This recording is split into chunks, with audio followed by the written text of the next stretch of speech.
ವಿಜಯ ಕರ್ನಾಟಕ ವೀಕ್ಷಕರಿಗೆ ಸ್ವಾಗತ. ನಾನು ಶಂಕರ್ನ ಹೆತ್ತು. ಜನಪ್ರತಿನಿಧಿಗಳು ಅಥವಾ ಶಾಸಕರು, ಇಂಗ್ಲಿಷ್ ನಲ್ಲಿ ಎಂಎಲ್ಎ ಅಂದ್ರೆ ಮೆಂಬರ್ ಆಫ್ ಲೆಜಿಸ್ಲೇಟಿವ್ ಅಸೆಂಬ್ಲಿ ಹಾಗೂ ಎಂಪಿ ಅಂದ್ರೆ ಮೆಂಬರ್ ಆಫ್ ಪಾರ್ಲಿಮೆಂಟ್. ಹೀಗೆ ಈ ಹೆಸರನ್ನ ಕರೆಯುವಾಗಲೇ ಗೌರವದ ಜೊತೆ ಘನತೆ ಹೆಚ್ಚುತ್ತದೆ. ಆದರೆ ಇತ್ತೀಚಿನ ಬೆಳವಣಿಗೆಗಳು ನೋಡಿದ್ರೆ ಅಯ್ಯೋ ಇವರ ನಮ್ಮ ಶಾಸಕರು ಎಂದು ಆಶ್ಚರ್ಯದಿಂದ ನೋಡೋ ಹಾಗೆ ಆಗಿದೆ. ಅದಕ್ಕೆ ಕಾರಣ ಜನಪ್ರತಿನಿಧಿಗಳು ಸಾಲಾಗಿ ಜೈಲಿಗೆ ಹೋಗ್ತಾ ಇರೋದನ್ನ ಕಂಡು ಜನ ಬೆರಗಾಗಿದ್ದಾರೆ. ಏನ್ ನಡೀತಿದೆ ರಾಜ್ಯದಲ್ಲಿ ಎಂಬ ಆತಂಕದಿಂದ ಜನ ನೋಡುವಂತಾಗಿದೆ. ಜನಪ್ರತಿನಿಧಿಗಳು ವಿಧಾನಸಭೆಯಲ್ಲಿ ಶಾಸಕರು ರಚನೆ ಮಾಡಬೇಕಾದ ಜವಾಬ್ದಾರಿ ಹೊಂದಿರಬಹುದು. ಆದರೆ ಶಾಸಕರು ತಮ್ಮ ಜವಾಬ್ದಾರಿ ಮರೆತು ಕಾನೂನು ಉಲ್ಲಂಘನೆ ಮಾಡಿ ಜೈಲು ಸೇರಿದ ಹಲವು ಘಟನೆಗಳು ಕರ್ನಾಟಕ ಇತಿಹಾಸದಲ್ಲಿ ನಡೆದಿವೆ. ಈಗಲೂ ಕೆಲವು ಶಾಸಕರು ಜೈಲಿನಲ್ಲಿದ್ದಾರೆ. ಹಾಗಾದ್ರೆ ರಾಜ್ಯದಲ್ಲಿ ಇತ್ತೀಚಿನ ದಿನಗಳಲ್ಲಿ ಜೈಲು ಶಿಕ್ಷೆಗೆ ಒಳಗಾದ ಅಥವಾ ವಿವಿಧ ಪ್ರಕರಣಗಳಲ್ಲಿ ಆರೋಪದ ಅಡಿಯಲ್ಲಿ ಬಂಧನಕ್ಕೆ ಒಳಗಾದ ಶಾಸಕರು ಯಾರು, ಅವರು ಯಾವ ಪಕ್ಷದವರು, ಈ ಕುರಿತಾದ ಮಾಹಿತಿ ಇಲ್ಲಿದೆ.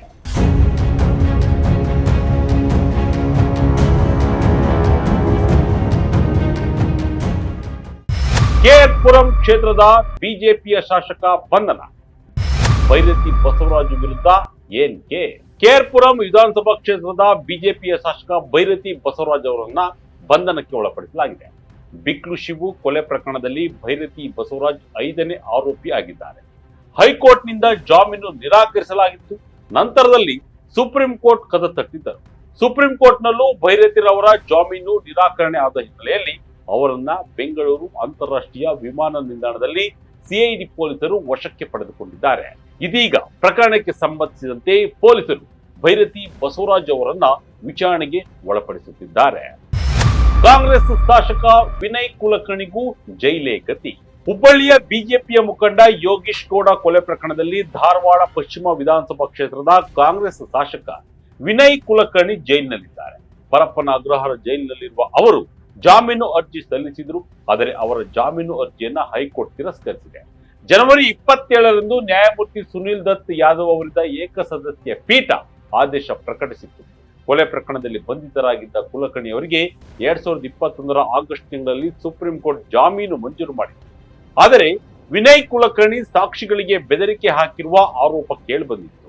ಈ ಹಿನ್ನೆಲೆಯಲ್ಲಿ 2025 ಜೂನ್ ತಿಂಗಳಲ್ಲಿ ಸುಪ್ರೀಂ ಕೋರ್ಟ್ ಜಾಮೀನು ರದ್ದುಗೊಳಿಸಿತ್ತು. 2016 ಜೂನ್ 15ರಂದು ಧಾರವಾಡ ಜಿಲ್ಲಾ ಪಂಚಾಯತ್ ಸದಸ್ಯ ಯೋಗೀಶ್ ಗೌಡ ಕೊಲೆ ಆರೋಪ ಇವರ ವಿರುದ್ಧ ಇದೆ. 2020 ನವೆಂಬರ್ 5ರಂದು ಸಿಬಿಐ ತಂಡ ವಿನಯ್ ಕುಲಕರ್ಣಿ ಅವರನ್ನ ಈ ಪ್ರಕರಣದಲ್ಲಿ ಬಂಧಿಸಿತ್ತು. ಪರಪ್ಪನ ಅಗ್ರಹಾರದಲ್ಲಿದ್ದ ವೀರೇಂದ್ರ ಪಪ್ಪಿ. ಅಕ್ರಮ ಬೆಟ್ಟಿಂಗ್ ವ್ಯವಹಾರಕ್ಕೆ ಸಂಬಂಧಿಸಿದಂತೆ ಚಿತ್ರದುರ್ಗದ ವಿಧಾನಸಭಾ ಕ್ಷೇತ್ರದ ಕಾಂಗ್ರೆಸ್ ಶಾಸಕ ವೀರೇಂದ್ರ ಪಪ್ಪಿ ಬಂಧನಕ್ಕೆ ಒಳಗಾಗಿದ್ದರು. ಪರಪ್ಪನ ಅಗ್ರಹಾರದಲ್ಲಿ ಸುಮಾರು 4 ತಿಂಗಳುಗಳ ಕಾಲ ಜೈಲು ಶಿಕ್ಷೆ ಅನುಭವಿಸಿದರು.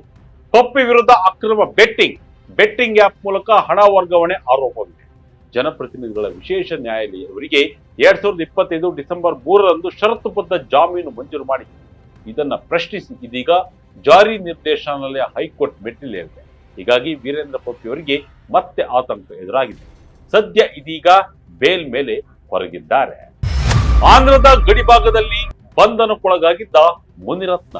ಬಿಬಿಎಂಪಿ ಗುತ್ತಿಗೆದಾರರಿಗೆ ಬೆದರಿಕೆ ಹಾಕಿದ ಹಾಗೂ ಮಹಿಳೆಯರ ವಿರುದ್ಧ ಅಶ್ಲೀಲ ಪದ ಬಳಕೆ ಮಾಡಿದ ಆರೋಪದಲ್ಲಿ ರಾಜರಾಜೇಶ್ವರಿ ವಿಧಾನಸಭಾ ಕ್ಷೇತ್ರದ ಬಿಜೆಪಿಯ ಶಾಸಕ ಮುನಿರತ್ನ ಬಂಧನ ಆಗಿದೆ. ಆಂಧ್ರದ ಗಡಿಭಾಗದಲ್ಲಿ ಬಂಧನಕ್ಕೆ ಒಳಪಡಿಸಲಾಗಿತ್ತು.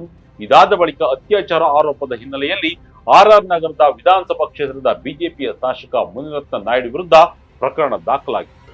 ಮುನಿರತ್ನ ವಿರುದ್ಧದ ಆರೋಪದ ತನಿಖೆಗಾಗಿ ಎಸ್ಐಟಿ ರಚನೆ ಮಾಡಲಾಗಿತ್ತು. ಮುನಿರತ್ನ ವಿರುದ್ಧ ಆರ್ಎಂಸಿ ಯಾರ್ಡ್ ಪೊಲೀಸ್ ಠಾಣೆಯಲ್ಲಿ ಮೇ 20ರಂದು ಸಂತ್ರಸ್ತ ಮಹಿಳೆಯೊಬ್ಬರು ದೂರು ನೀಡಿದರು. 2023ರ ಜೂನ್ 11ರಂದು ಅವರ ಕಣ್ಣೆದುರು ತಮ್ಮ ಸಹಚರರಿಂದ ಅತ್ಯಾಚಾರ ನಡೆಸಿದ್ದಾರೆ ಎಂದು ಆರೋಪ ಮಾಡಲಾಗಿತ್ತು.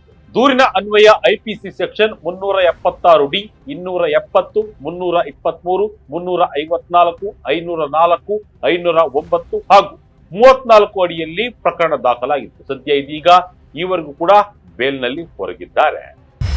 ಗಣಿ ಹಗರಣದಲ್ಲಿ ಜೈಲು ಸೇರಿದ್ದ ಜನಾರ್ದನ ರೆಡ್ಡಿ ತಮ್ಮದೇ ಸ್ವಂತ ಪಕ್ಷವನ್ನ ಸ್ಥಾಪಿಸಿ ಗೆದ್ದು ಕರ್ನಾಟಕ ವಿಧಾನಸಭೆಯನ್ನ ಪ್ರವೇಶ ಮಾಡಿದ ಗಾಲಿ ಜನಾರ್ದನ ರೆಡ್ಡಿ ಓಬಳಾಪುರಂ ಮೈನಿಂಗ್ ಕಂಪನಿ ಅಕ್ರಮ ಗಣಿಗಾರಿಕೆ ಪ್ರಕರಣದಲ್ಲಿ ಗಾಲಿ ಅವರಿಗೆ ಸಿಬಿಐ ವಿಶೇಷ ನ್ಯಾಯಾಲಯ ಮೇ 2025ರಲ್ಲಿ 7 ವರ್ಷಗಳ ಜೈಲು ಶಿಕ್ಷೆ ವಿಧಿಸಿತ್ತು. 13 ವರ್ಷಗಳ ಸುದೀರ್ಘ ವಿಚಾರಣೆಯ ನಂತರದಲ್ಲಿ ವಿಶೇಷ ನ್ಯಾಯಾಲಯ ಈ ತೀರ್ಪು ನೀಡಿತು. ಪರಪ್ಪನ ಅಗ್ರಹಾರದಲ್ಲಿ ಜನಾರ್ದನ ರೆಡ್ಡಿ ಶಿಕ್ಷೆ ಅನುಭವಿಸುವಂತಾಗಿತ್ತು.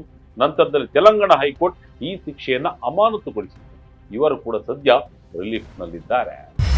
7 ವರ್ಷ ಶಿಕ್ಷೆಗೆ ಒಳಗಾಗಿದ್ದ ಸತೀಶ್ ಸೈಲ್. ಕರ್ನಾಟಕದಲ್ಲಿ ಅತ್ಯಂತ ರೋಚಕ ಕೇಸ್ ಅಂದ್ರೆ ಈ ಬೇಲಿಕೇರಿ ಅದಿರು ಅಕ್ರಮ ಸಾಗಾಟ ಪ್ರಕರಣ. ಈ ಪ್ರಕರಣಕ್ಕೆ ಸಂಬಂಧಿಸಿದಂತೆ ಕಾರವಾರದ ಕಾಂಗ್ರೆಸ್ ಶಾಸಕ ಸತೀಶ್ ಸೈಲ್ 7 ವರ್ಷಗಳ ಕಾಲ ಜೈಲು ಶಿಕ್ಷೆ ಮತ್ತು ದಂಡಕ್ಕೆ ಒಳಗಾಗಿದ್ದರು. 2024 ಅಕ್ಟೋಬರ್ನಲ್ಲಿ ಜನಪ್ರತಿನಿಧಿಗಳ ವಿಶೇಷ ನ್ಯಾಯಾಲಯ ಈ ತೀರ್ಪನ್ನ ಪ್ರಕಟಿಸಿತು. ಹೀಗಾಗಿ ಸತೀಶ್ ಸೈಲ್ ಜೈಲು ಶಿಕ್ಷೆ ಅನುಭವಿಸಬೇಕಾಗಿ ಬಂತು. ನಂತರದಲ್ಲಿ ಹೈಕೋರ್ಟ್ ಈ ತೀರ್ಪನ್ನ ಅಮಾನತಿನಲ್ಲಿಟ್ಟಿದೆ. ಜೀವಾವಧಿ ಶಿಕ್ಷೆಗೆ ಒಳಗಾದ ಪ್ರಜ್ವಲ್ ರೇವಣ್ಣ. ಇಡೀ ದೇಶದ ಜನರೇ ಕರ್ನಾಟಕದತ್ತ ನೋಡೋ ಹಾಗೆ ಮಾಡಿದ ಕೇಸ್ ಅಂದ್ರೆ ಅದು ಪ್ರಜ್ವಲ್ ರೇವಣ್ಣ ಅವರ ಮಹಿಳೆಯ ಅತ್ಯಾಚಾರ ಪ್ರಕರಣಕ್ಕೆ ಸಂಬಂಧಿಸಿದ ಕೇಸ್.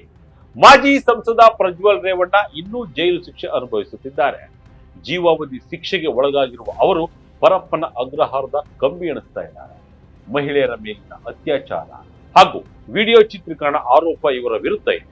ಇಂತಹದ್ದೇ ಪ್ರಕರಣದಲ್ಲಿ ಶಾಸಕ ಎಚ್ ಡಿ ರೇವಣ್ಣ ಕೂಡ ಬಂಧನಕ್ಕೆ ಒಳಗಾಗಿತ್ತು. ಅಲ್ಲದೆ ಸೂರಜ್ ರೇವಣ್ಣ ಅವರನ್ನ ಬಂಧನಕ್ಕೆ ಒಳಪಡಿಸಲಾಗಿತ್ತು. ನೋಡಿದ್ರಲ್ಲ ವೀಕ್ಷಕರೇ, ಕಾನೂನಿನ ಅರಿವನ್ನ ಜನರಿಗೆ ತಲುಪಿಸುವ ಕೆಲಸ ಮಾಡಬೇಕಾದವರು ಜನರಿಗೆ ಯಾವ ರೀತಿ ಸಂದೇಶವನ್ನ ಕೊಡಲು ಹೊರಟಿದ್ದಾರೆ. ಎಲ್ಲರೂ ಹೀಗೆ ಇದ್ದಾರೆ ಅಂತಲ್ಲ, ಯಾವುದೇ ಕಾರಣಕ್ಕೆ ಇನ್ಯಾರೋ ಮೇಲಿನ ತಕರಾರಿಗೆ ಕೈ ಹಾಕಿ ಇಂತಹ ಸನ್ನಿವೇಶಗಳು ಕೂಡ ಸೃಷ್ಟಿಯಾಗಿರುವ ಉದಾಹರಣೆಗಳು ನಮ್ಮ ಕಣ್ಣ ಮುಂದಿವೆ. ಈ ರೀತಿ ಕಾನೂನು ಉಲ್ಲಂಘನೆ ಮಾಡಿ ಜನರ ನೋಟವನ್ನೇ ಬದಲಾಯಿಸುತ್ತಿರೋರಿಗೆ ಮುಂದಿನ ದಿನಗಳಲ್ಲಿ ಜನರೇ ಉತ್ತರ ಕೊಡಬೇಕಾಗಿದೆ. ಇದಾಗಿತ್ತು ಈ ಕ್ಷಣದ ಇಂಟ್ರೆಸ್ಟಿಂಗ್ ಸ್ಟೋರಿ. ಇದೇ ರೀತಿ ಸ್ಟೋರಿಗಾಗಿ Vijaya Kanaka website, YouTube page, Facebook page follow ಮಾಡ್ತಾ ಇದ್ದೀನಿ. ಧನ್ಯವಾದ.